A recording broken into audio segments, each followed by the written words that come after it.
I think for me, the debate about markets in the NHS has been really unhelpfully polarised, a bit like a soccer match where you have one set of supporters at one end of the ground and the other set at the other end, and never the twain shall meet. You've either been for or against. And the position I want to argue is that competition in healthcare is neither entirely good nor is it wholly bad. It's more a horses for courses argument, not dissimilar to what Penny's been putting forward. Interesting that if you look at some of the very thorough analyses of the problems that occur in the United States, I'm referring here to the Michael Porter and Elizabeth Teisberg book from about 3 or 4 years ago, where they argue, I think, very cogently and very convincingly about the wrong kind of competition in the United States that leads to all those familiar problems of inequity, lack of access to healthcare, health insurance, cost shifting between different providers, fragmentation where markets work at their worst and not at their best.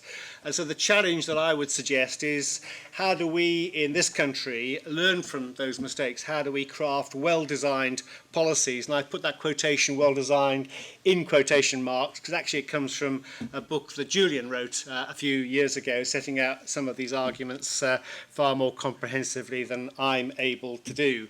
I think it is about the design of competition and the application of those principles in healthcare so we get the right kind of competition while at the same time encouraging collaboration and integration where that's the appropriate thing to do. So competition and integration. I'm going to be even more simple than Penny in her presentation to suggest choice and competition are most relevant to planned care, elective care, to primary care and some other services, whereas collaboration, integration, and I'm going to define these a little bit more precisely later on, they're needed much more when it comes to unplanned or urgent care, more specialised forms of care. The networks we have for cancer care and cardiac networks would be good examples, and for many forms of chronic care. And when we think about how you apply market principles, we need to think about what problem is the market intended to solve. Is it about how we really deliver world-class health outcomes in cardiac and cancer care? I'm still puzzling about how markets might help us achieve those sorts of outcomes, but it could be they have a part to play. Is it about delivering better access and more responsive elective and planned care services? Is it about delivering more coordinated, joined-up services for older people, particularly with complex chronic conditions, people with comorbidities who are the intensive users of our healthcare services? And I would say our biggest challenges now and in the future are very much in that third category, and that's where collaboration and integration between different providers is particularly important. If we look at the United States again, a number of colleagues in the room will be very familiar. I've done a great deal of work with Kaiser Permanente in particular, a good example of an integrated system, integrating both the commissioning and provision and the full range of provision too, from prevention to highly specialised care. It is an integrated system. Richard Feacham wrote the original BMJ paper that we then followed up. It's an integrated system that operates in a competitive market.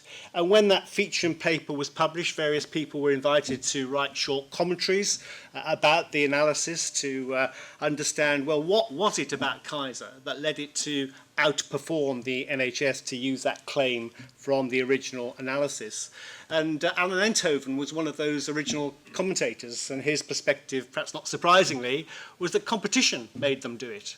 Not just integration, but the fact that it was an integrated system working within a competitive market, and the stimulus of the market was at least as important as the fact of integration in demonstrating those sorts of results. Clay Christensen and his colleagues, in their more recent analysis, which I think is well worth reading in terms of their critique of healthcare in the States and their advocacy of an alternative model, they say that if you're going to overcome the wrong kind of competition, you need to have not just more market principles, but you need to have disruptive competition. And their argument is between integrated systems like Kaiser. Geisinger would be another example, Mayo Clinic would be a third. And the question here, a provocative question, because I know some colleagues in the room will have strong views and direct experience of this, you might argue that in the UK we have some examples outside of England of much more integrated models, north of the border, across Offa's Dyke and across the Irish Sea as well. The examples from Northern Ireland, Scotland and Wales. And of course there is a point of view that those systems do not perform as well on some metrics as the health service does in England. There are different interpretations of the English experience, but the argument here might be that if you have integration in the absence of competition, that could lead to the old inefficiencies and the lack of responsiveness that we're trying to move away from. So back to the policy challenge for the NHS in England. How do we, how do policymakers, how do we craft the right kind of disruptive competition? How do we migrate towards choice and competition between clinically led and clinically integrated systems? Because my reading of the evidence and experience from different systems is that is where we need to try and end up if we can. And we're starting from where we are rather than with a blank sheet of paper where we might like to start from. So where are the entry points in thinking about this migration path? And with colleagues here at the Fund, we've been thinking through some of these issues and suggest that GP commissioning, as we move forward, could be a platform on which to move in this direction. But, and it's a really important qualification, not just through GP commissioning, specialists need to be involved as well. Look at the States, it's these integrated multi-specialty medical groups which drive improvements in performance there. That commissioners shouldn't just be commissioners. Again, the integrated medical groups, they make and buy. They don't just contract and control a budget. They're able to do things where they're able to do so clinically and to deliver high quality services, but they then contract and buy from others where that's not the appropriate thing to do. Question, how possible will that be in future? And integrated systems would have to have overlapping geographies to give patients a choice between these competing clinically integrated commissioner and provider groups encompassing both specialists and generalists. And I was reading only today a nice news item from the organ of record for the primary care community, otherwise known as Pulse, that in the southwest of England there are indeed emerging commissioning consortia with overlapping geographies, I believe in Gloucestershire and in Somerset. So maybe we're seeing the beginnings of some migration in this direction.